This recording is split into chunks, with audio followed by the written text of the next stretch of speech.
చాణక్య నీతుల్లో ఈరోజు పాలకులకు ఉండవలసిన లక్షణములు: ఉన్నత వంశంలో జన్మించుట, దైవభక్తి కలిగియుండుట.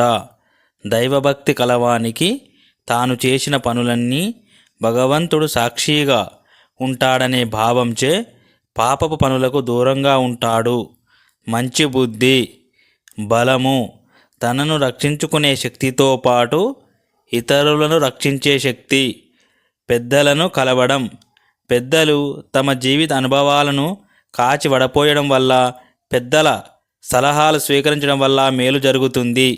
సత్య భాషణము, అనవసరపు వాదము చేయకుండుట, పొందిన మేలు మర్చిపోకుండుట, పని వాయిదా లేకుండా చేయుట, పని యందు ఉత్సాహము, కొత్త విషయం తెలుసుకోవాలనే జిజ్ఞాస, జ్ఞాపక శక్తి, శౌర్య ప్రతాపములు, దుర్వ్యసనములు లేకుండుట, దూరదృష్టి కలిగియుండుట, విషయ జ్ఞానము.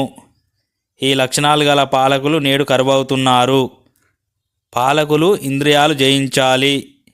కొన్ని సందర్భాలలో నిర్ణయాలను పాలకులు రహస్యంగా ఉంచాలి. పరస్త్రీ సాంగత్యం ఉండకూడదు. అటువంటి బలహీనతలున్న పాలకుల నుండి విదేశీ పాలకులు వేశ్యలను ఉపయోగించి రహస్యాలు రాబట్టుకుంటారు. పాలకులు అనవసరపు హింసను వీడనాడాలి. పరద్రవ్య అపహరణం కూడదు, అంటే పరద్రవ్యాన్ని దోచుకోకూడదు. ప్రయోజనం లేని వారితో స్నేహం వద్దు. విద్యార్థులు కొత్త విషయాలను తెలుసుకోవడానికి, అభ్యసించడానికి, నేర్చుకున్న దానిని మననం చేసుకోవడంలోనూ కాలం గడపాలే తప్ప ఇతర విషయాల మీద శ్రద్ధ వహించకూడదు. ధర్మాన్ని రక్షించడమే పాలకుల పని.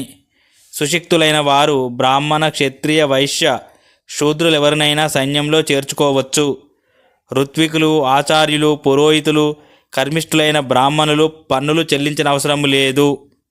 పాలకులు కొత్త ప్రాంతాన్ని జయించిన తర్వాత ఆ ప్రాంత ప్రజల ఆచార వ్యవహారంలో కానీ, వేష భాషలను వీలైతే తాను అనుసరించాలి కానీ వాటిని మార్చడానికి ప్రయత్నం చేయకూడదు. విదేశీ మంత్రులను సైన్య అధికారులుగా నియమించరాదు. సంఘం జీవనంలో గృహస్థాశ్రమం అత్యంత విలువైనది. దుష్టుడైన భర్త, రాజద్రోహి, స్వదేశమును వీడి విదేశములకు శాశ్వతంగా వెళ్ళినవారు, తన ప్రాణానికి హాని కలిగించే వారి భర్తను వదిలివేయవచ్చు.